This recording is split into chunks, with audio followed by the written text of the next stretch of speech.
Hey guys, it's Noah and welcome to Must Watch. Well, today's guest is here to talk all about TikTok, something your kids might know, but parents are learning more about this app through their kids by using TikTok. Today we're going to talk all about TikTok's healthy online habits for young teens. Parents, listen up because this is going to be a great conversation with the one, the only Lisa Hayes. Good morning, Lisa. How are ya?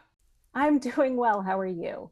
Doing fantastic. So excited to be here with you to talk about TikTok's healthy online habits for young teens. So let's go ahead and jump right into the conversation here. So I'm not actually much into TikTok, but knowing they are trying to help young kids and teens to put down their phones and enjoy the summer with family and friends is making me really like this app. I'm reconsidering about joining TikTok right now, Lisa.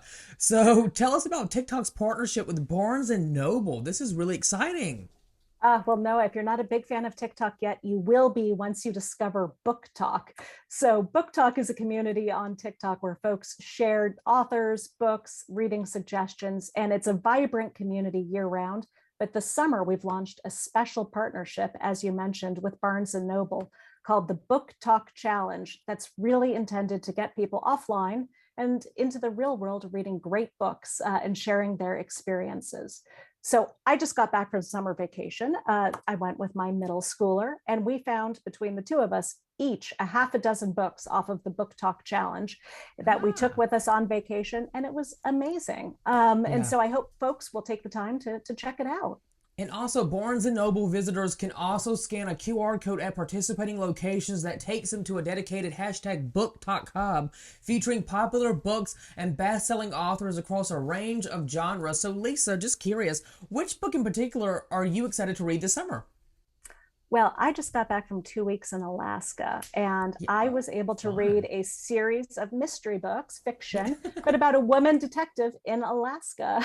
And, by searching through the Book Talk Challenge to find something that was regionally appropriate to the area that I would be traveling, I got tapped into this whole wonderful world created by Dana Stabenow about a mystery detective named Kate Shugak who crosses the state in Alaska solving mysteries. I don't know that I would have ever discovered these books but for Book Talk and the Book Talk Challenge. And so it was a terrific opportunity for me to discover them. Mhm.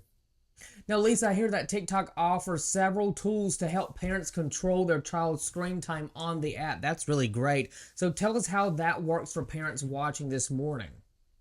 Well, everybody is able to go into the TikTok app to set screen time controls that are right for them, to see how much time are you spending on the app. And if you want to set a limit for yourself, to go ahead and put that in so the app will cut off at the end of that limit or provide you with a prompt to say, hey, you've been on a while. It's time to go take a walk, stretch your legs.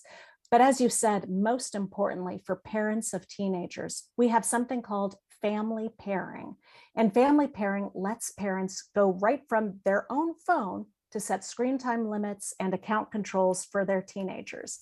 It can be really hard to get a device away from a teenager. I tried to Yeah, yeah. wrestle tablets and phones away from my middle schooler while on vacation. And the whole joy and beauty of family pairing is that you don't need to get your Mhm. hands on your kid's device. You can do it right from your own phone.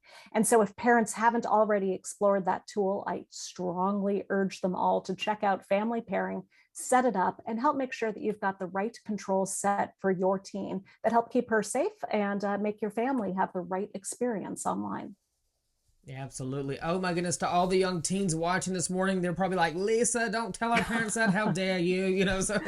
Well, and here's what I'll say about that. It's great for families to have these conversations. And so if parents set rules that the teens think are unfair, I encourage the parents and the teens to sit down and watch the teens TikTok account together. It's really helpful as a parent to see, why is your child interested in certain content? What is compelling? And you can have these really authentic conversations with them that if you're not experiencing it together, you miss out on. So Yeah. even if the teens don't want the family pairing, by the end of it, they may be pleasantly surprised in that they will have Mhm. an opportunity to bring their parents into their world and to have the whole family better understand what the online experience is and what is right for each teen in the family.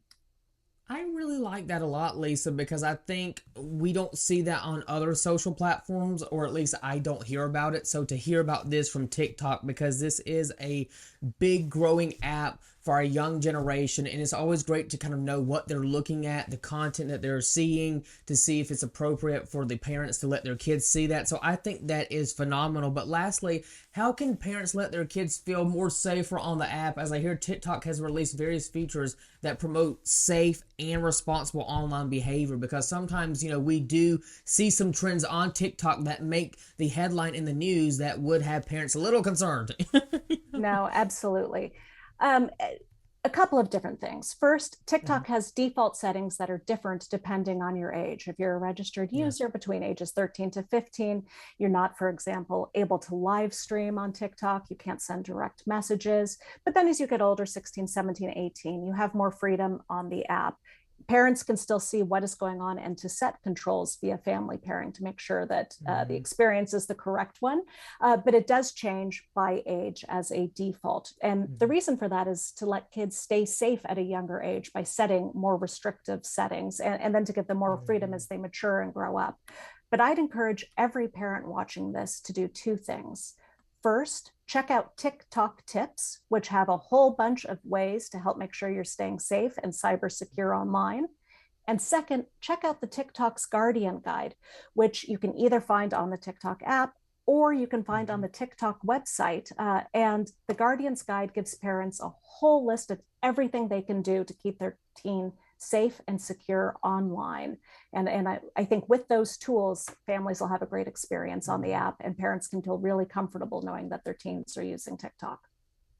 That is some great information this morning, Lisa. Lisa Hayes, thank you so much for a great conversation. By the way, just to shout out Nexigo, thanks to our lovely people over at Nexigo, we are taping in 4K. 4K! Oh my goodness, I've never looked worse, Lisa. Oh my goodness, even the makeup can't even do it justice.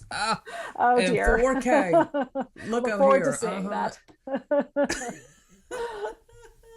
Lisa Hayes, you take care. Have a great week, and thank you for talking TikTok with me. You know what? I have become to like the platform even more just from our little 6-minute conversation right here on the Must Watch show. So this is phenomenal. I think it's great. I think that parents can definitely control their kids' time on the app, and I think we need to see more apps like this where we can kind of know more about what our kids are getting themselves into. So I appreciate the wonderful conversation.